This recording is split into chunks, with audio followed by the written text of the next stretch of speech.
Welcome everybody to the Blancpain GT Sports Club race, the first of two races today here from the magnificent Spa-Francorchamps circuit here in Belgium. We're looking forward to two 45-minute encounters here this weekend, and they should be rather entertaining. I think a fantastic mix of GT3 machinery and this Blancpain GT Sports Club series organised by the SRO organisation. It's the fifth season indeed of the Blancpain GT Sports Club, which is essentially a sort of gentleman drivers GT championship, championship for bronze, titanium and iron driver graded drivers. We'll get more into the driver gradings a bit later on, but essentially if you're a gentleman driver and you want to race against other gentleman drivers without maybe the pressures of racing in a Pro-Am format, this is the place for you, and you get to race these splendid GT3 machines at some of the world's best race circuits. This is the fourth meeting of five. We've already been to Monza, we've been to Le Castellet in France, we've been to Misano last time out as well in Italy, obviously here at Belgium at Spa this weekend, and then it all finishes at the Circuit de Catalunya at the end of the year. The grid then, as you can see, is making its way around on its green flag lap. It's Jens Renaud Müller, former podium finisher in the TCR International Series, who lines up on pole position, these days turning his hand to the GT racing scene. He's got Dennis Remignaco alongside him in the number 13 machine, and that means that the Honda NSX, which is a car we don't necessarily get to see a huge amount of these days racing in GT3 categories, has the Mercedes AMG GT3 of Remignaco alongside the Russian driver. Then it's Coates McKenzie, the German, in the Lamborghini Huracan. There you can see some three different manufacturers in the top three position. In fact, it's four different manufacturers in the top four, because Murad Sultanov, winner earlier on this season at the French circuit of Le Castellet, he lines up fourth on the grid in his Ferrari 488 GT3. Then it's a name that will be familiar to many British GT enthusiasts, and there you can see him, Lee Mole, at the wheel of the number 44 Mercedes AMG. He lines up fifth with Mario Cordoni, sixth in a Ferrari 488 GT3. Pavel Strukov is next, car 777 in another Ferrari 488. In fact, a whole host of Ferraris coming up next. Stephen Earle, the American driver, car 111, is the leading Iron Cup entrant. Then it's Louis-Philippe Sonem in another Ferrari, and Howard Blank likewise. And at the back of the grid, Bernard Loeffler in the number 666 Lamborghini. And there he is, the blue machine at the back of the order. So getting ready then for 45 minutes, of racing. The categories, as I said, there are three classes: bronze, titanium and iron, all based on driver age and experience, basically. So titanium is sort of within the bronze category for drivers between the age of 50 and 59. The iron category is for drivers over the age of 60, and then bronze is for the amateur driver under the age of 50, basically. So that's how the class system works. They all race for overall results, though, as well as their own class championship, and it is Jens Renaud Müller, the pole sitter, who leads the points at the moment after 6 races on 107 points, with Murad Sultanov, who lines up fourth on the grid there in the red and black Ferrari, second in the championship with Mario Cordoni, third. Cordoni's coming from the third row of the grid. Right then, ready to go racing with 45 minutes of Blancpain GT Sports Club action. Away they go, and the rush towards the first corner begins with a good start made by Jens Renaud Müller from pole position. Around the outside comes the Mercedes of Dennis Remignaco after not a brilliant start. He was briefly down behind Coach McKenzie, but Coach, I think, has had slotted line in third. All safely through the first corner, then down the hill towards Erosion. It is actually side by side for second place, with McKenzie up the inside of the Mercedes, but the Mercedes hangs on. So it's grid order then for the top 5 or 6, I think. Remol and Mario Cordoni still there in 5th and 6th position. As they race down the Kemmel Straight then, the Mercedes, which is good in a straight line, will be trying, no doubt, to attack the Honda NSX under braking at the end of the Kemmel Straight. He can't quite get there, though, so it is still going to be the NSX that hangs on, but around the outside comes Murad Sultanov there for third position, runs straight on in the Ferrari, though. Couldn't get the car stopped, bounces back on the road, and Lee Mole might be able to take advantage of this in the Mercedes. Yes, he does. Goes around the outside into fourth. Here comes Cordoni as well, trying to make progress. That is a typical example of how a move at Les Combes can go wrong and end up actually holding everybody up rather than gaining you time. And in the end, it worked out best there for the Ferrari of Murad Sultanov, who was able to actually gain the position despite bouncing over the road, and Lee Mole equally able to take advantage of that. So the order then, halfway around the opening lap, it's Renaud Moller that leads the way. Dennis Romagnaco is second. Into third is Murad Sultanov. Fourth is Lee Mole. Fifth place then for Coach McKenzie. And sixth position seems to still be Mario Cordoni as they weave their way through the undulating middle sector here of the Spa-Francorchamps circuit. And Lee Mole looking pretty quick here, it must be said. He's qualifying, he's 1.2 seconds off pole position, but in race conditions that could often suddenly become a lot closer as they turn through the right-hander at the bottom of the hill. Though he's now starting to attack the Murad Sultanov Ferrari in front. So Lee Mole unfortunately had a non-finish, or in fact a non-start last time at Misano. He was second in the first race but didn't start race 2, which means that he's dropped down into 5th place in the championship. He now has Lee Mole. He really could do with slight better result, but we've seen Lee racing in the British GT Championship as recently as last year in that very car, actually, that was run by the ERC Sports Squad. He shared the car with Jelmer Berman last season. This year choosing to race internationally in the car, but in a format that is maybe a little bit more AM driver friendly. That's the plan anyway. And, he's been enjoying himself, and he has had a couple of podium finishes, including a second place at Misano, frustratingly, before a non-start in race 2. Right behind him there, the 17 car is Coach McKenzie then, that started third, is now down into 5th position at the end of the opening lap, with Cordoni 6th, Strukov is 7th, Stephen Earle is 8th, which is where he started, 9th place is Louis-Philippe Sonem, and rounding up the top 10, Howard Blank, with Bernard Loeffler still at the back of the field. So everyone has at least safely negotiated the first lap of the race in one piece, which is good news. Race down the back straight now, then into Les Combes, and the race leader Jens Renaud Moller doing his best here to try and pull away at the head of the field, but that's not necessarily proving all that easy. Coach McKenzie, meanwhile, coming under pressure from Mario Cordoni. McKenzie is the lead Titanium Cup driver in the championship, but only by 3 points over Lee Mole. So actually that was quite a significant move that Mole was able to make on the Lamborghini a lap ago at that part of the circuit, because it got him into the lead of the Titanium Cup, and that should be enough if he stays there to get him the lead of the championship. The Iron Cup being led by Stephen Earle, the American driver, on 137 points, with Louis-Philippe Sonnen second on 88, so it's a fairly comfortable margin for him in the outright point standings.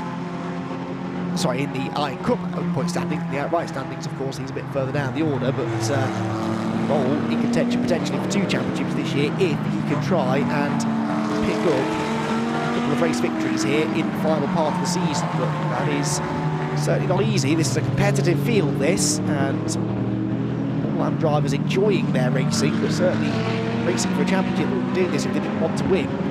Right now, Lee Mole looks a bit quicker than Murad Sultanov, but getting past the Russian driver is not proving to be the work of a moment, and in fact he's now under pressure from the Lamborghini of McKenzie again, so this is the fight for the lead then in the titanium class, and also the championship battle in the titanium class between the white Mercedes and the green Lamborghini, which has had a good exit there from Blancpain. Goes to the outside, and Mario Cordoni goes to the inside of both of them. They can't all 3 of them get through the corner at once, and it's actually McKenzie who risks losing out here. He bullies his way back to the inside. There's almost contact. There is contact. Oh, the Ferrari Cordoni goes round, tries to style it out with a full donut to get going, but unfortunately there were more cars coming, and Mario Cordoni, that is not what he needed at all then. A spin for the man who is 3rd place in the championship and 15 points behind Murad Sultanov. And unfortunately, he's now right at the back of the field, so Cordoni goes around. I have to say, though, the Lamborghini was up the inside. You can see here, the Lamborghini of McKenzie goes to the outside of Lee Mole. That leaves the door open, and Cordoni did nothing wrong in going to the inside there, but the Lamborghini was fully alongside into the left-hander and couldn't really go anywhere there. He was already right up the curb, and Cordoni kept on coming, and unfortunately that looked rather self-inflicted, but it's certainly self-penalising because he's the one that ended up spinning, and the Lamborghini has continued, but of course you can see that it's cost McKenzie time as well now to Lee Mole, who's being attempted there up the inside by, I think that's Sonnen, isn't it? Yeah, Louis-Philippe Sonnen, who is running in 8th position now, of course, after Cordoni's spin, trying to find a way past the similar Ferrari 488 GT3 of Stephen Earle, the treble 1 car in front. This is the fight for the Iron Cup lead, class lead that is anyway. points-wise, as I said, in the Iron Cup. It's looking good at the moment for Stephen Earle, with Sonnen some points behind. So Sonnen really could do with getting past here and taking the class lead away if at all possible. But so far, Stephen Earle defending nicely, is fending him off, but the green and white car with a better exit there, maybe through Pouon. The black Ferrari in front of them, by the way, is Pavel Strukov. So this is a three-way Ferrari fight, but Strukov is running in the bronze category. So you're not racing for class position with these two. And of course, Mario Cordoni is going to be arriving on their tail before too much longer. I think he's not the red Ferrari directly behind them, but he's the next red Ferrari in 10th position. Rather fired up, you can imagine, Mario Cordoni, after that nerve that he had at the chicane. So back up the hill, into the slipstream then. These cars, of course, all identical. It's almost like a one-make Ferrari challenge race, this, but with the full-blown GT3 car. Picking up almost top speed there as they go through Blancpain flat out, and then onto the brakes in a moment into the bus stop chicane. They don't want to make a move. Sonnen tries it, or thinks about it maybe, and it's actually Howard Blank in the fourth Ferrari shot, who was later on the brakes, and he also has the freedom of being able to attack around the outside to the inside, wherever he wants to go. He doesn't have to worry about leaving the door open behind. That was the issue for Coach McKenzie a lap ago, of course. He tried to attack to the outside, but in a move that didn't work, it ended up costing the place nearly to Cordoni, and there is Cordoni with the white stripe down the back of the car, who is clearly quicker than this group, as he should be, but he's going to have to try and find a way past them now as well, and that may be where the bulk of the entertainment comes in the next portion of the race. The recovery drive of Mario Cordoni tries to work his way back into maybe a top 5 or 6 position. So down the straight comes this quintet of Ferraris. What a sight they make with their headlights ablaze as well, and again it's Philippe Sonnen who's trying to get up the inside of Stephen Earle. That didn't work though, so he goes to the outside instead, and he's later on the brakes, and that will buy him the inside line for the left-hander, right up over the curb. They're still side-by-side though, and actually Stephen Earle fends him off. That was brilliant side-by-side racing. It goes to show you can go side-by-side through that part of the track without making contact. They left themselves plenty of room, and respectful racing, very much the order of the day in the Blancpain GT Sports Club. It was demonstrated perfectly there with a brilliant display of side-by-side action, but no actual change of the position in the end. To the bottom of the hill then, through Pouon, this double apex left-hander, and now it is 5 Ferraris together, because Cordoni is well and truly with them now, so Cordoni needs to try and get past these cars as quickly as possible. At the start of the lap, he was some 19.7 seconds off the race lead, but only about sort of 12 seconds or so behind Lee Mole, who he was battling with before. So if he can make relatively rapid progress past this group of Ferraris, then he should, in theory, be able to get back onto terms with the top 5 runners before the end of the 35.5 minutes that remain in this race. The question is, where do you overtake a car that is identical in performance to yours? Well, probably into the bus stop is the answer, and he's getting a good run there out towards Blancpain. Peaks to the inside, headlights ablaze as well, just letting the cars in front know that he means business. Has to dab on the brakes though into the quick left-hander. Oh, off wide goes Pavel Strukov, and that allows Stephen Earle alongside, but that's the outside line. They almost touch in the braking zone, but Earle will go through. Cordoni's also up the inside of Howard Blank, and we'll get another nerf off Mario Cordoni, and that time it's 2 significant bits of contact, and that's the second lap in about 3 laps. These ended up pointing the wrong way at the bus stop, and Mario Cordoni having a day to forget here, and that time it did look like he'd left rather more room on the inside, and Howard Blank, well, we'll see a replay of it I'm sure, but he ended up making the contact, and around went Cordoni. Here is the replay, so Cordoni again cleanly up the inside into the right-hand element of the bus stop, but being a chicane, it goes the other way then at the next corner. And, well, it did look as though he'd learned his lesson there, Cordoni. He didn't turn into the corner. It looked from that angle as if there was a car's width room on the inside that Blank could have used to avoid contact, but without seeing the driver's eye view, hard to tell. And unfortunately, Cordoni out of the race now. And I feared that that might be the case because there were 2 significant bits of contact there. The first whack that sent him pointing the wrong way round, and then the second collision as he was backing off the road. There you can see the damage to the front of Blank's car, so neither Ferrari looking quite as pristine now as it did a few minutes ago. Howard Blank, the American driver, then down to third in the Iron Cup now. Well, I suppose he was already third in the Iron Cup, but he certainly lost ground to the frontrunners in the class. This then is the battle for the titanium class lead, which is still raging on. Coach McKenzie has now caught Lee Mole again, having lost some time earlier on after his bit of contact that he had with Mario Cordoni. And they are not that far still behind Murad Sultanov. So could yet have a nice three-way battle for the final step of the podium. At the front of the field, it's still Jens Renaud-Muller that leads by now 1.5 seconds over Denis Remignaco. Then it's Sultanov, and Mole and McKenzie, which are the trio of cars we're focusing on for the time being. The hill, the Lamborghini looking to try and get in the tow. This is a 2019 spec Lamborghini Huracan, so it is one of the Evo cars, one of the latest generation of GT3 machines. Mercedes is a couple of years old now, though. But balanced performance, as ever, in play here to try and ensure a level playing field amongst the entire field. Drive past the stricken car of Cordoni, and I was about to ask whether or not that might need a safety car, and I've had my answer. It will require a safety car, and so the race is paused now to retrieve that car. Now this will bunch the front of the field up, but actually on the previous lap, Remignaco in second was quicker than Jens Renaud-Muller, the race leader, so the gap did come down by a couple of tenths. It was only 1.3. Some of that may have been the fact that Moller had backed off because he'd seen the yellow flags a bit earlier, but yes, the safety car then...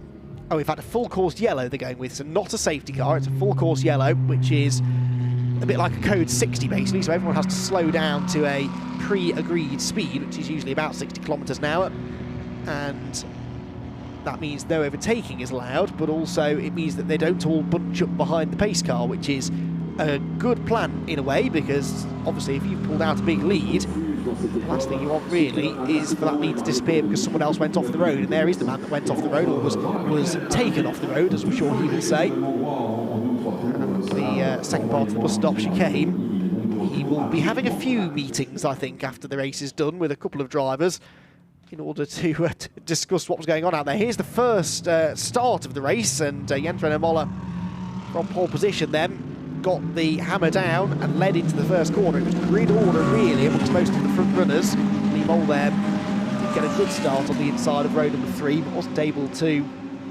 challenge the top 3 cars. Another view of the start here then. They're supposed to run down those grid markings on either side of the road, but as soon as the green lights go on, it's every man for himself then. Onto the brakes into La Source, and it wasn't actually a great start from Remignaco, but he was really late on the brakes into the first hairpin, drawn by Joe Osborne earlier on for the British GT warm-up session. He said the front-engine cars do have a bit more confidence under braking into the tight corners like La Source and the bus stop, and of course that Mercedes is a big front-engine car. The NSX Honda mid-engine may be a little more sketchy under braking, so that's why the Mercedes was able to fend him off. Now this is the first incident for Cordoni, who goes up the inside of Coach McKenzie, who then gets back up the inside moving to the left-hander, and on that occasion you could see quite clearly McKenzie was right up the curb already. There was nothing more that the Lamborghini could have done to avoid contact there without driving off the circuit. Now the second contact, which I presume we're about to see, there it is, right on cue. He's up the inside, this time of Howard Blank. Howard seemed to be sort of veering away from the curb, and that one looked a little less clear-cut for me, so I think maybe Howard might have a case to answer after the race, but thankfully I'm a commentator, not a race steward, because that's one of the most difficult jobs in the world, trying to decipher exactly who is to blame, when really, you know, I think it gets forgotten sometimes these days that there is such a thing as a racing incident. These cars are all sharing the same bit of racetrack, and sometimes they go for the same bit of racetrack and they meet in the middle, and we seem to live these days in a culture where it's popular to blame people for everything, and sometimes you just have racing incidents, and that did look like a racing incident really. Cordoni turned in, Blank sort of didn't, and they met in the middle, and unfortunately neither of them have particularly come out of it well. Cordoni's out of the race, and Blank, I'm a bit surprised in a way that Blank hasn't taken this opportunity to come into the pit lane and get that seen to, especially now since this full course yellow is now being turned into a full safety car, so the whole field will bunch up. If you make a pit stop now, you essentially get a free pit stop, and that would probably allow him to catch back up to the tail end of the queue. So don't be surprised if we see that 56 Ferrari pit this time, so they can check out the front bodywork damage, just double check there's no steering or suspension damage as well. He will no doubt be reporting back to the team whether there is or isn't, but the team I'm sure would like to have a look as well, just to be sure. You don't want that front right suspension to collapse going through Blancpain, for example. That would really focus the attention. So there is Blancpain just coming through the middle sector. The field now is bunching up naturally because of the safety car coming out, and so Jens Renault Moller loses any lead that he had, but it wasn't a particularly sizable lead anyway, and it was coming down, as I made the point. It was down by a couple of tenths on the previous green flag lap. So Dennis Romagnaco in that second position, the very, very fetching livery on the Mercedes as well, I have to say, although I am quite a fan of this matte black Honda NSX as well of Jens Renault Moller, who, as I said, came out of touring car racing predominantly, although he was a GT racer back in the day. He actually, back in the early noughties, raced for the Lister Storm racing squad with the likes of Gavin Pickering, Nicholas Chiesa, Casper Elgaard, John Nielsen in the Lister Storm Le Mans prototypes, basically, and had a top 10 class finish in the 2004 Le Mans 24 Hours for them. Then, in more recent years, turned to TCR racing, where in 2017 he was a podium finisher in the TCR International Series, what then sort of merged into the World Touring Car Championship. That was a third place finish at the Hungaroring, and he did a half season, then did a full season last year in TCR Europe with a best finish of 6th position, also at the Hungaroring. So he clearly gets on well with that place. Did race at Spa in both of those seasons, actually, and notched up a best finish of 13th, which was the second race last year in TCR Europe. So Jens Renault Moller, as far as I'm aware, has not won a race here at Spa before. This might be an opportunity for him to achieve that for the first time, as spectators and drivers alike watch on from the roof terrace there. Very, very nice place to sit down and watch some racing, that. And you get a good view of the bus stop and Blancpain, but even off into the distance you can see the Eau Rouge corner and the run down the hill into Pouhon as well, because it's sort of based in a natural valley setting here in the Spa-Francorchamps circuit. Wherever you go, you can probably see 2 or 3 different bits of the track, and it's quite surreal, actually, the way the track suddenly will just sort of jut up out above the tree line and then disappear back into the forest again. It's a spectacular place, and as we've seen, produces lots of spectacular racing, and we're hopefully going to enjoy more of that spectacular racing at the end of this lap, because I can see out of my window that Mario Cordoni's Ferrari has now been pulled into the pit lane. So the track is clear. There's confirmation on the screen of what I just said. So the track is clear at the chicane. The marshals have retreated back to their positions, and we should therefore be able to go racing again this time with what will be somewhere around 24 minutes left on the clock, I would imagine. Indeed, the safety car is pulling away, it would seem, from the pack of cars now. There is Cordoni's car, and I was hoping we might get a view of that left rear corner, but it was still the other side of the pit lane from where our camera was, but clearly that is where the damage was done.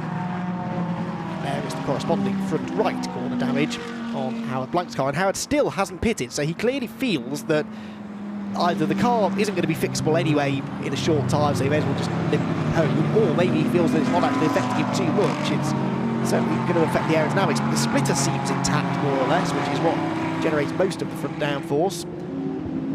Won't be as quick in a straight line now as it was, but with the slipstream around here, that might not be too much of a hindrance. So it's as though he's going to try and soldier on then for the second half of this first Blancpain GT Sports Club race of the day. Oh, there is the left rear, so the tyre's gone down and been knocked off the rim by the looks of it. They might have been done by the second bit of contact, but beyond that, though, it doesn't look like there's too much suspension damage. I think Mario Cordoni, quite frankly, was just royally fed up and had had enough of being spun around at the bus stop chicane. There is the bodywork damage, which is not pretty, but won't necessarily have brought the car into retirement. But we get a chance to see there the intricate cooling ducts and the air vents down the back of the car. These are a work of art, these modern day GT3 machines, and if you ever get the chance to get up close to them, I thoroughly recommend it.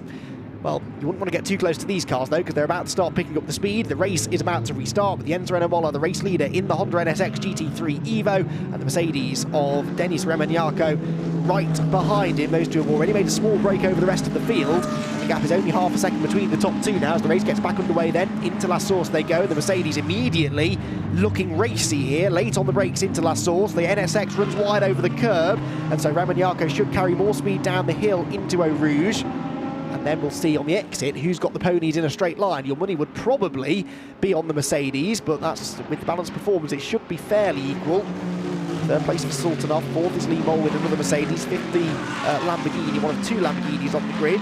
First one being driven by Coach McKenzie, the other one being the Blue Machine of Bernard Loeffler, which is still running right at the back of the field. So into Les Combes, no change then, and actually Renault Moller seemed to get a good exit from Eau Rouge, or maybe that car is just a little stronger in a straight line. But as such is the balanced performance, it ebbs and it flows. So if your car is quicker in a straight line, it probably won't be quite as quick through maybe some of the medium speed corners, and so just because one car has an advantage in one area doesn't necessarily guarantee that it will be the fastest car out there. There's Howard Blank, who definitely seems to be struggling with this damage because he's been caught now by Bernard Loeffler. And we believe possibly he's being given, yes, a drive-through penalty for causing a collision. So not hugely surprised by that. Certainly looked as though more could have been done to avoid that contact. And so it is going to be a drive-through penalty for Blank. So he may have elected not to pit to get the damage repaired, but he now has no choice. He has to pit, and he can't get the damage repaired whilst he's making the penalty. So this will be simply a drive through the pit lane, which it would make sense to serve as soon as possible. If you serve it now and then we get another safety car, for example, then you might be able to regain the time you lost to get back onto the tail of the pack. There are only 10 cars running now, so in theory you should be able to do that and actually not lose that many positions, only the one position to Bernard Loeffler, who is pressuring him anyway. The race leaders then through Blancpain. The top two definitely getting away, but it looks as though Jens Renault Moller on this lap is quicker than Remignaco. He was in the first sector a 10th quicker, in the second sector he was 7/10ths quicker than the second place man, so Moller getting away, and that lead gap is going to be somewhere in the region that it was before the safety car. The real gap that's come down though is between Sultanov third and Mole in fourth, and he's bringing Coach McKenzie with him. So Sultanov running in the bronze category, the two cars behind him running in the titanium category for those in their 50s, and they are, as I said, separated by just 3 points in the championship in McKenzie's favour. So the Lamborghini is ahead of the Mercedes in the points, but behind it on the track. Of course, overall positions on the track will not affect the class championship standings, but Mole and McKenzie are also only about 7 points apart in the overall championship standings, fighting over fourth place in points. And with Cordoni out of the race, actually, they're both set to gain because Cordoni was only 6 points clear of McKenzie, third and fourth in the points. And McKenzie is now looking up the inside of Lee Mole for the class lead into Les Combes, but Mole was always going to turn in and did so. We caught a glimpse as well, by the way, of Howard Blank coming in to serve that drive-through penalty, so that drops him down to the back of the field now, where he was almost down to anyway. This battle starting to intensify now, and I think Lee Mole realising that his priority here needs to be keeping this green and black Lamborghini behind him for another 20 minutes, rather than worrying too much about Murad Sultanov in front of him. Murad, who has won a race this year, as I said, back at Le Castellet, having retired in the first race actually, but he's never been out of the top four apart from that retirement. Whereas Jens Renault Moller has had a bit more of an up and down season. He's won 3 races, but he's also had an 8th and a 5th place finish. He's been off the podium a few times. This is the fight though to get onto the podium in this race, and Lee Mole all over Sultanov now. Looks to the outside, but the next corner's a left-hander, so if you can go right around the outside, that might have worked, but Sultanov gets to the left-hander first. And now, of course, that backs Mole into McKenzie, so this is a rather entertaining three-way battle between 3 different makes of car as well, Ferrari, Mercedes and Lamborghini. 2 mid-engined Italian sports cars sandwiching the front-engine German machine. Sounds like a thunderstorm as it rumbles past you, and then the Lamborghini seems a bit quicker in a straight line, and that's not the first time I've noticed that in this race, and McKenzie has that as an advantage possibly, but is he then able to convert that into a move at the bus stop? Sultanov runs very wide in front of them. Mole could do without all of this really. He'd love to get a car between himself and McKenzie, but in trying to get that extra position. He risks getting held up and actually leaving the door open for the Lamborghini behind him. Back across the start-finish line they go. The leaders have come through 1.7 seconds apart, despite the fact that Raymond Jarko put in an outright fastest final sector. But Jens Renault Moller has set the fastest lap at 2:23.473, which is actually 0.8 of a second quicker than the pole position time, which is interesting. Qualifying took place on a damp and drying circuit. It was almost completely dry by the time the really quick laps came in. In fact, it was pretty much dry right the way through the session, honestly, particularly in session 1. There are 2 separate qualifying sessions for the Blancpain GT Sports Club. Session 1 is 15 minutes and sets the grid for this race, and then there's another 15-minute session that sets the grid for race number 2. So the leaders, I'm told, were 1.7 seconds apart at the end of the lap, but I don't think they are anymore. That gap is coming down, and this is side-by-side again for the second lap in succession for 4th place, but Mackenzie still can't do it. But yeah, that lead gap came down by about 0.4 in the first sector, and Raymond Jarko set the fastest first sector of anybody, so the two of them are now only just over a second apart as they go through the middle part of the lap. But we dare, for now, take our eyes off this almighty battle that's going on for the Titanium Cup lead and 4th place overall. They're the leading two, so they're not together yet, but Raymond Jarko going the right way about this, about trying to get fully onto terms with the leader. Through Poo on then, the middle sector is the longest on the lap as well, so if you've got a good car in that middle sector, then that will bode well for your overall lap times, and we'll see momentarily whether Raymond Jarko has been able to keep on eating into the advantage of Jens Renault Moller. For the time being, this Titanium battle calming down slightly more as well. Mackenzie, we know, is good in a straight line, so if he gets a good exit from the next 2 right-handers at the bottom of the hill, this tight right-hander and then slightly more open right-hander at Corporal Frere, which is this one, back towards Blancpain. Might he be able to attack Limol under braking on this occasion? Lead gap, by the way, went back out again by the by 7/10 actually, so it's even bigger now than it was at the start of the lap. So Moller pulling back away once more from Raymond Jarko, who seems to be struggling in the middle sector there. You can see the visual gap, but there's absolutely no gap at all between 4th and 5th, and Limol is off the track, and Coach Mackenzie is alongside him as a result, gets his nose in front. Now, he's tried this move before, going around the outside to get the inside for the left-hander. This time it works without contact, does it? They almost lean on each other, but that was just Mackenzie sort of showing his authority there, and making sure that Limol didn't have any ambitions of staying around the outside to get the inside for La Source, and so the Lamborghini goes through, and that has a big bearing on the Titanium points, because now Mackenzie is set to extend his margin rather than lose his championship lead. Here's a replay. It's the classic round the outside into the bus stop and then get the inside for the second part move, but then on the exit, look, Limol was persisting in trying to stay to the outside, so Coach Mackenzie felt the need to just show him the edge of the road. No penalty for that, there was no contact made. You're perfectly entitled in this championship to run your opponent to the edge of the track, and it's up to them to avoid contact and choose whether or not to back off, which Limol sensibly did. Didn't want to damage the car, so drops down now into 5th place overall, and as I said, 2nd in the class now. The next question then is, what can Mackenzie do about Sultanov? Well, he was quicker than Sultanov in qualifying by half a second, so in theory the Lamborghini might be able to catch the Ferrari for an outright podium. That would, of course, all help his overall championship challenge as well. This race, championship-wise, is really working well for Jens Renault Moller, of course, because he's leading the way, and his nearest points rival, Murat Sultanov, is only down in 3rd and may shortly be about to come under pressure from the Lamborghini behind. The Lamborghini that was 7/10 slower than him in the first sector, but of course that's where Mackenzie was sort of, he was free of Limol by then, wasn't he? So no, Sultanov does seem a bit quicker at this stage. Sultanov just did a personal best in the first sector actually, and in the middle sector as well, but 3/10 slower than Mackenzie. So that Lamborghini works really well, it seems, through the first and last part of the lap, through the middle and last part of the lap. The first sector maybe is where it is struggling a little. But Coach Mackenzie leading his class already then, chasing down now an overall podium. In the speed trap, he's 2 miles an hour quicker than Sultanov at the top of the hill. So he's definitely going the right way about closing this gap. You can see the way that he's raced away from Limol. No doubt Mackenzie, the quicker of the two at the moment, is into 4th and now going after 3rd. And actually at the moment, he's running quicker or as quick at least, as the second place man Roman Jarko. Across the line they go, and McKenzie and Sultanov both put in personal best laps. McKenzie is nearly 3/10 quicker. The gap is now only 1 second between the two of them. It's wide, very nearly bottoms out over that sausage curb on the exit of La Source.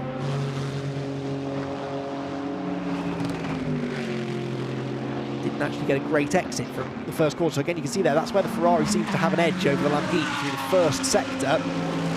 Then once we get to Les Combes, the green machine starts to eat into the advantage again. There's no eating into Jens Renault Moller's advantage though. He's 4.1 seconds ahead now of anybody else, with Roman Jarko not able to live with his pace at the moment. Sultanov third, McKenzie fourth, Lee Moll down to fifth then, as we've seen, and now 2.4 seconds behind McKenzie after just one lap, so that shows how much more quickly McKenzie was going. Then Stephen Earle in sixth, who's still leading the Iron Cup, ahead of Pavel Strukov in seventh, eighth place for Louis-Philippe Sonem, ninth for Bernard Loeffler, and Howard Blank 10th. He's 20.5 seconds behind Loeffler, but on the previous lap was 2.5 seconds quicker, so I don't think he'll quite get there in time, but he is certainly quicker than the car in front of him. And here are some of those cars I was just talking about, actually a bit further down the order, heading through Bruxelles now, then into turn 9.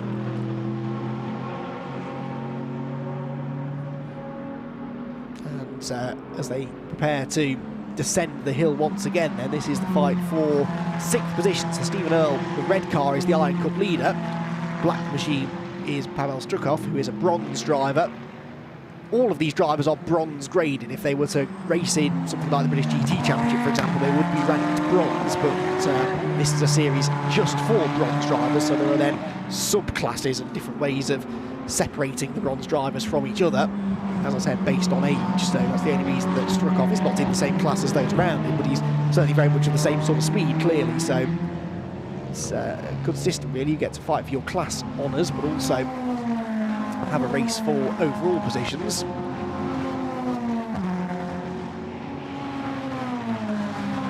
Strukov then heads up the hill. Strukov, the Russian driver, one of 3 Russian drivers on the grid, in fact. Murat Sultanov and Denis Roman Jarko as well.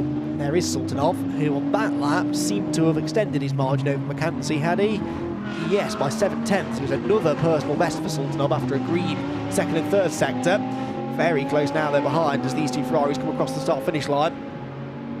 Slightly defensive line there taken by the sixth place man Stephen Earle, but I don't think that Strukov was really quite close enough then to get alongside. The exit speed from La Source will be pivotal though. Can he now build a challenge down the hill? 11 minutes still to go in this race then, so they've got time for another 4 or 5 laps here probably, lapping in the 2:23s and 24s, the quicker drivers. Radion into the toe, and is the black machine going to be close enough to attack? I don't think it quite is, as they drive through the heat haze now down the Kemmel Straight. Track temperature is rising now to about 25 degrees, ambient temperature about 17. And the sun most definitely breaking out now. This is the forecast that we were promised this weekend, or today at least. Hopefully no more sign of grey skies and rain for the remainder of the day. Good news for the drivers, means they can really open the taps in these cars. Many of these drivers won't be hugely experienced in the wet, so they and many of them of course will own their own cars. That's the big difference between purely AM racing over a Pro-Am format. It's the AM who owns the car and pays all of the bills himself and drives the car himself, whereas in things like British GT, obviously when there's a pro driver involved and a pro team maybe involved, then sometimes it's not the case that they actually own their own cars. So here there's definitely an element of preservation going on, I think. They won't want the cars to be battered and bruised because any repair bill comes out of their own pocket. This, nonetheless, is a good battle that's going on, and Strukov starting to apply the heat now. He set a personal best in the first sector that was half a second quicker than Earle. Middle sector time comes through though, and as is so often the case at Epsom, it flows and he loses another 3/10, so he's made a net gain of a couple of tenths of a second on this lap, but not a huge amount really. He's now starting to run out of time, so desperation may soon start to set in. get into the closing stage of the race, the drivers start to run out of patience a little bit, especially if they've been following someone all race long that they feel they are quicker than. And Strukov certainly appears to be a bit quicker here than Stephen Earl. In qualifying, he was quicker than him by about 2/10. Not a big margin, especially when you consider that this is a 4.35 mile circuit, so one of the longer circuits that they race at.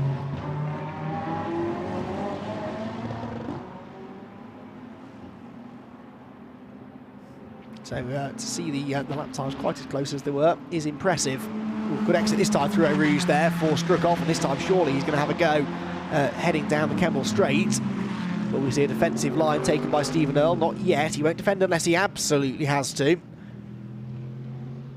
And there, right at the end of the straight, he moves over to the middle of the road to try and cover the inside line. And then, oh, in fact, well, Strukov simply drives around the outside of him. So was Earl letting him go there, knowing that they're not fighting for class positions, or was that simply the effect of the slipstream? It did look as though Strukov had a better exit from Eau Rouge, but it didn't look like it was that much better than Earl in front of him.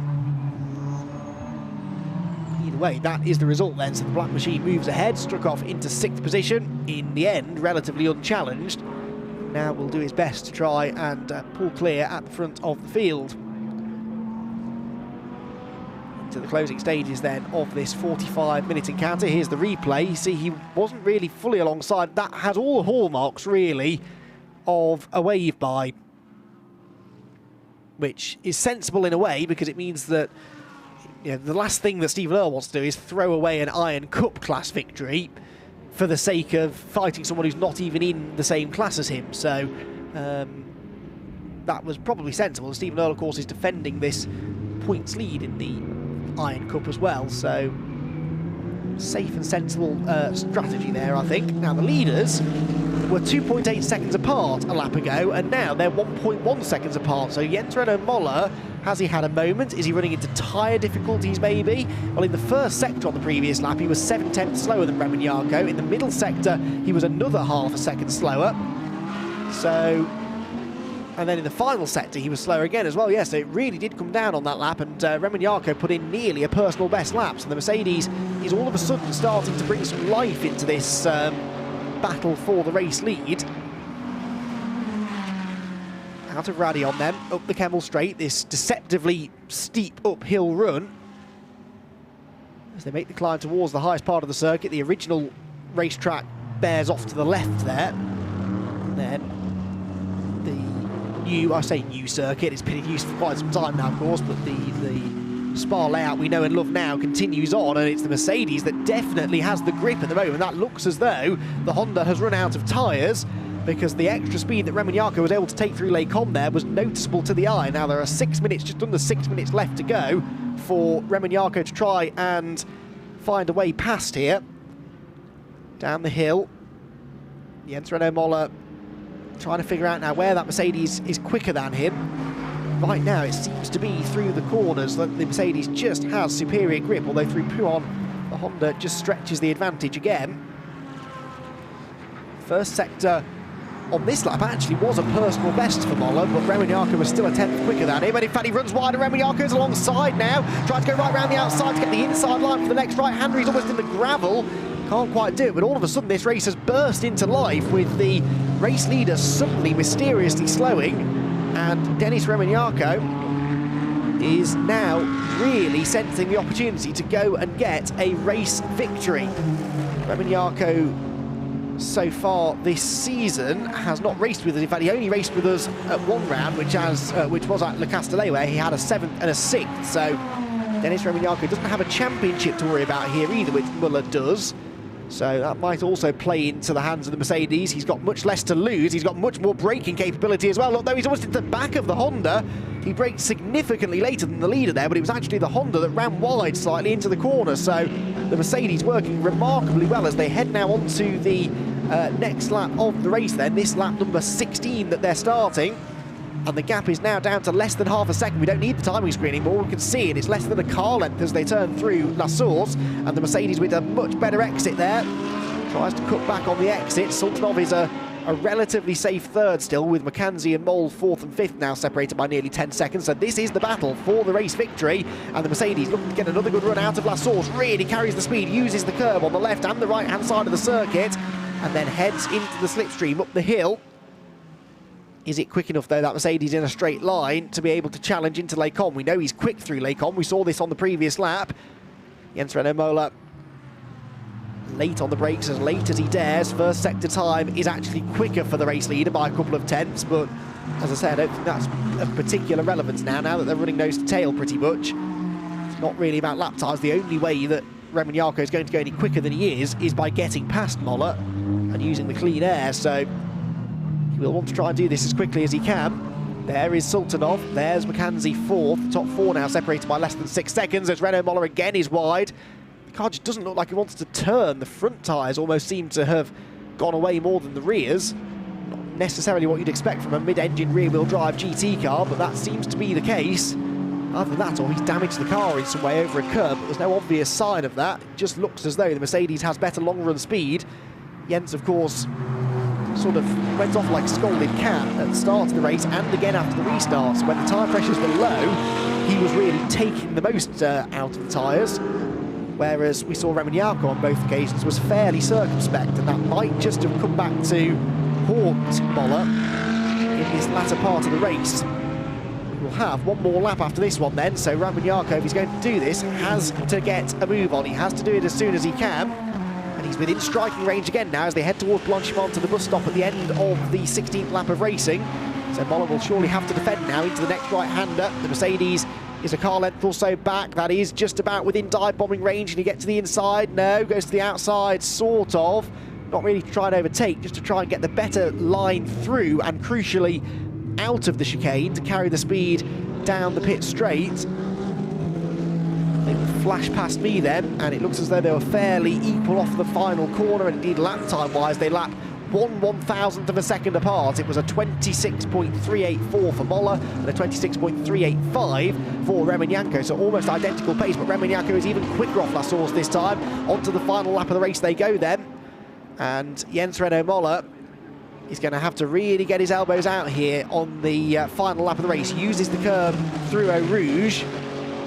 Better exit again though, I think, from the Mercedes, but it seems to run out of puff slightly in a straight line. That's where the Honda seems to have its big advantage. And it's very difficult to overtake a car that is quicker than you in a straight line. He pulls to the inside though anyway to try and distract the race leader, maybe force him into outbraking himself, but actually it's the Mercedes that goes out wide and misses the apex, and that might just be the mistake that Renault Mola needed to properly fend off Roman Jarko for the remaining 3/4 of a lap, because now Dennis has to do all of the catching again, and by the time he gets there will only really be one more overtaking opportunity, which is the relatively easily defended move into the final corner. Meanwhile, this battle is still going on amongst the Iron Cup contenders. That was Earl and Sonen, who are all of a sudden together in the Iron Cup, because Pavel Strukov is rather holding up Stephen Earl, having got past him a few laps ago. There they are, look, so Strukov the black car, but then the red car under pressure for the class lead now by the white and green machine of Louis-Philippe Sonem. So a three-way Ferrari battle for sixth, sorry, but it's really the fight for seventh that is of relevance championship-wise there. Race leaders, though, come down to the final sector now, and it looks as though Renault Mola has done enough now. He's withstood that late barrage of pressure from Denis Roman Jarko, and I don't think Mercedes driver is going to be able to get quite close enough now. Sultanov, as I said, still a safe third, a second and a half or so ahead of McKenzie, and running more or less the same speed as him. Race then up the hill for the final time in what has been an entertaining first of 2 races today for the Blancpain GT Sports Club. Their second race will be a little bit later on this afternoon. In fact, it will be the final race of the day at 4:40 local time, at which point Jens Renault Mola probably will have finished celebrating, and he'll be looking to try and do the double as he did at the season opener at Monza. This will be the 4th victory of the year for the Honda NSX GT3 Evo of Jens Renault Mola, who wins race 1 at Spa in the end by a slightly bigger margin than it looked like it would be. 3/4 of a second separate Mola from Roman Jarko, with Sultanov in 3rd position. Coach McKenzie is 4th. 5th will go to Lee Mole, and then this is the fight for 6th, which is going right down to the wire between Pavel Strukov, Stephen Earl and Louis-Philippe Sonem. But the hill then, so then seems to have dropped out of it slightly, so it really is all about the fight for 6th, which is not a fight for class position, so I will be surprised if Stephen Earle really goes for this, but if there's half a chance, he might have a go, and he does have a go at the inside. That was a brilliant move. It's a bit of a block pass, but it works nicely, and Stephen Earle, having earlier on almost seemed to have let Strukov through, does not let him off the hook so easily this time. There was a gap on the inside, and Stephen Earle moved into 6th position with a brilliant overtake at the very final corner. Strukov ends up 7th and 4th in the bronze category, with Sonen 8th. Here's a replay. He was quite a long way back, but I think that, coupled with the fact that he put up so little fight against Strukov earlier on, maybe that lured Strukov into a false sense of security, and he thought, well, I don't need to defend because Stephen's not going to attack me here.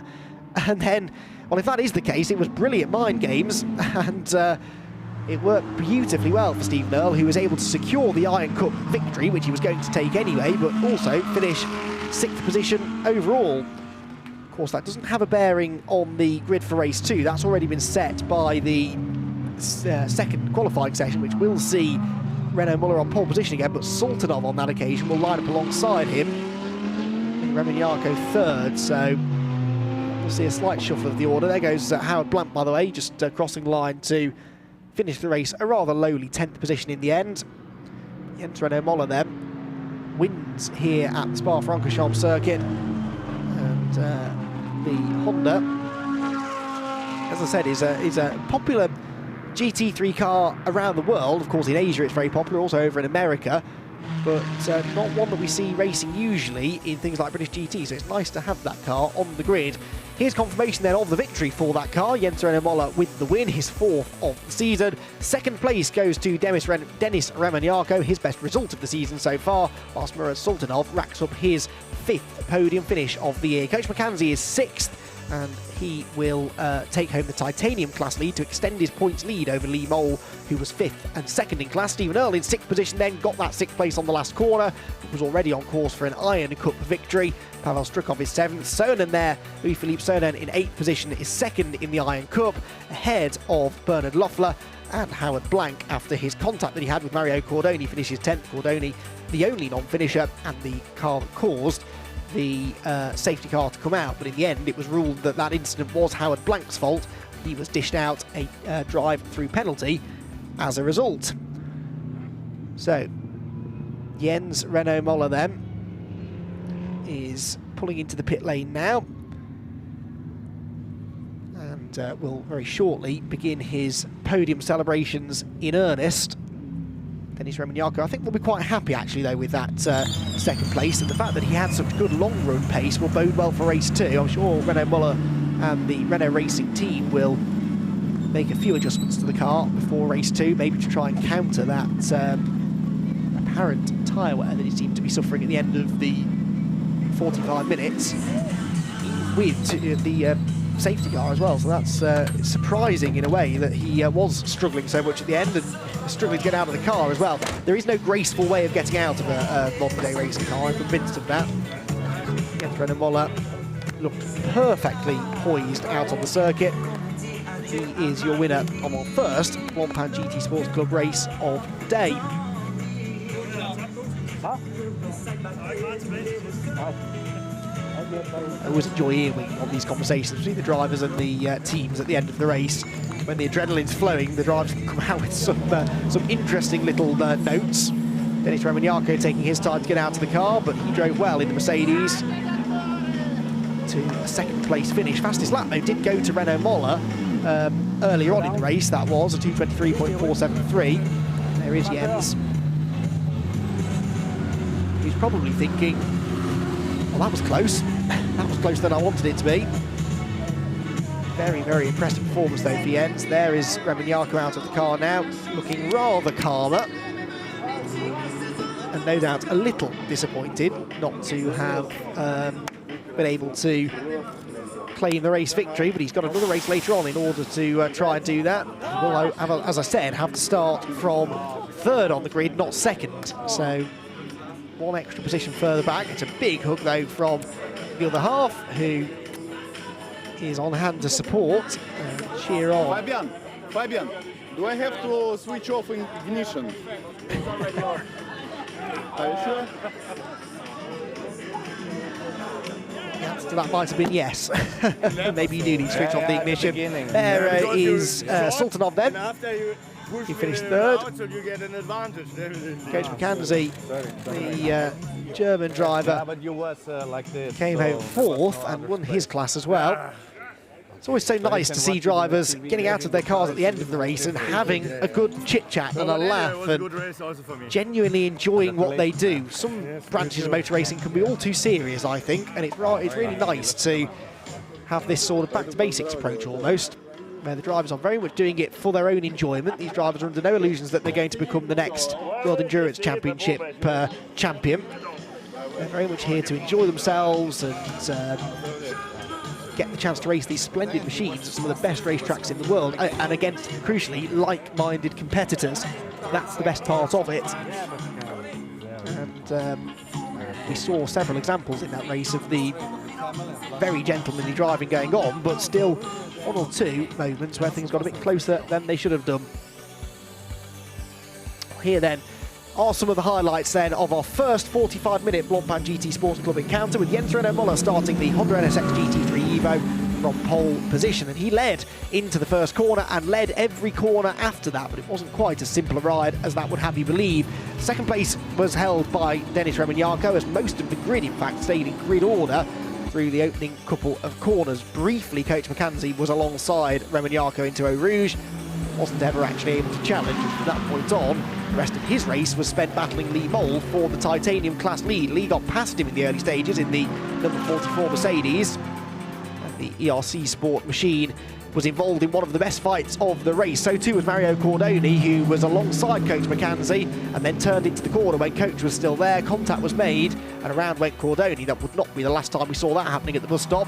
Cordoni then started to catch an all-Ferrari battle for positions just outside the top five, but as soon as he made a move on Howard Blank, more contact was made.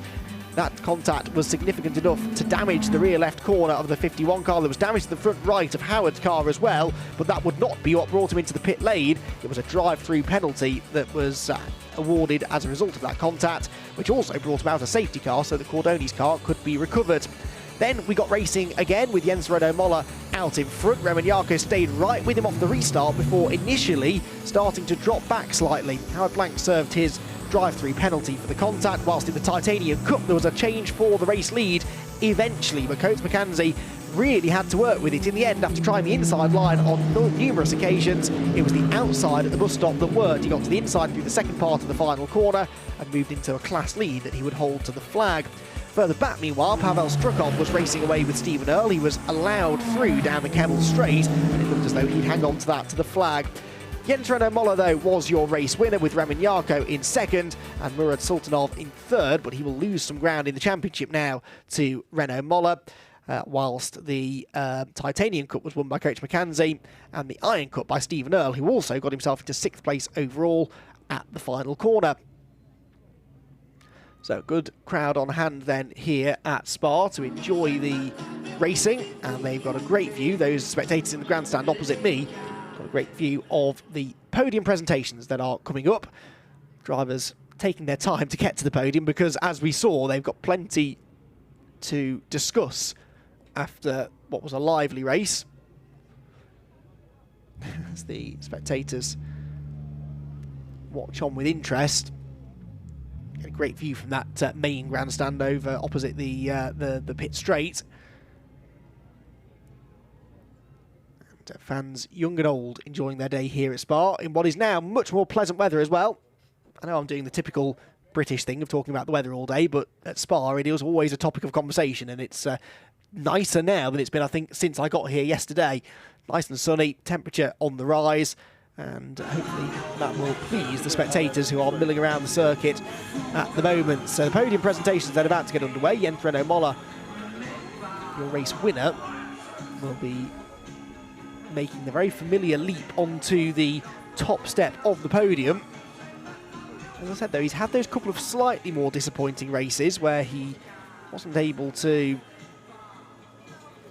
finish inside the top three. He had a fifth place in the second race at Le Castellet, and then an eighth position in race one at Misano. So it's not been all plain sailing for Renaud Muller, but what's done it really in the points is that Murad Sultanov, despite being more consistent as the season's gone on, did have a non-finish at Le Castellet, a weekend where he really could have done with taking full advantage of Jens Renaud Moller's slightly iffy second race result.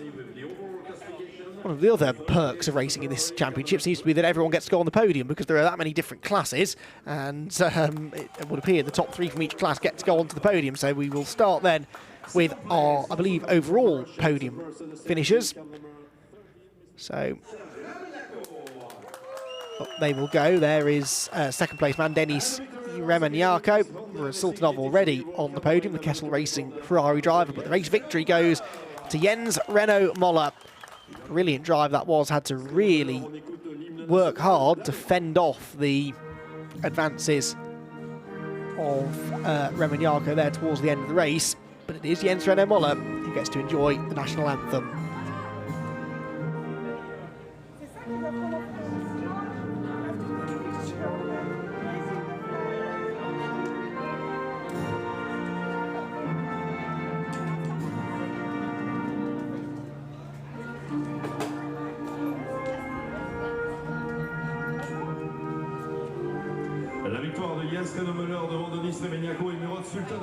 So Jens Renaud Moller then, the winner of our first Blancpain GT Sports Club race of the weekend. Race 2, as I said, coming up towards the end of the day at 4:40 local time. It's 3:40 UK time.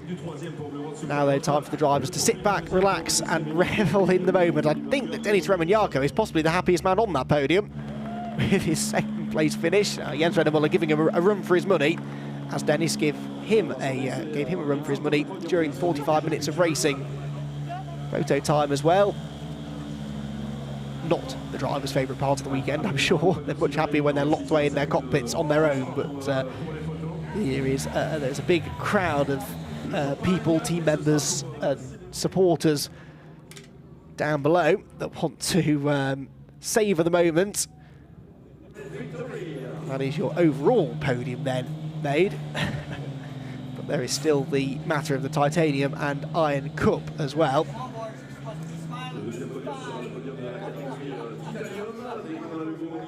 Great relationship between the drivers, as you can see, and they all seem to get on despite the fierce competition on track. It's very much the idea behind the Blancpain GT Sports Club.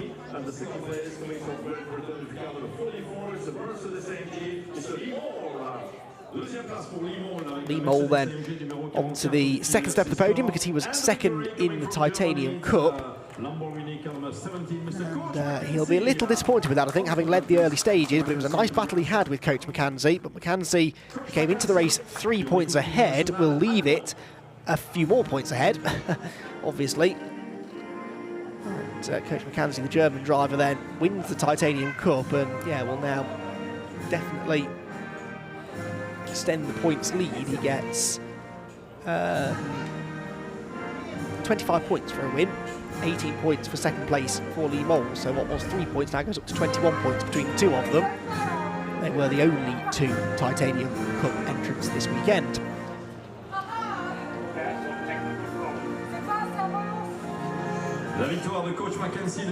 Coach McKenzie then, the German driver, takes the victory in the Titanium Cup after what was probably the closest of the individual class battles, particularly through the middle part of the race. A really good battle he had with Lee Mole, who wasn't for letting him through easily. There was a couple of chances for McKenzie to go through, but on each occasion Lee Mole was able to fend him off, and in the end it was a round the outside move at the bus stop that allowed McKenzie through into a class lead that he would never relinquish. And after that point, the Mercedes Lee Mole never really seemed to have the pace to catch back up, and in fact dropped back to about 10 seconds back or so by the flag. So that's the Titanium Cup podium done, and then the Iron Cup drivers, the older drivers on the grid, age 59 and over, who still put on a good showing though. It was a 6th place finish overall for Stephen Earle, the winner of the Iron Cup. Second place in the end went to Bowen, excuse me, and the brilliant battling in the Iron Cup. We look forward to more of that again in race number 2 a little bit later on. Be sure to join us at 3:30 UK time for the final race later on today.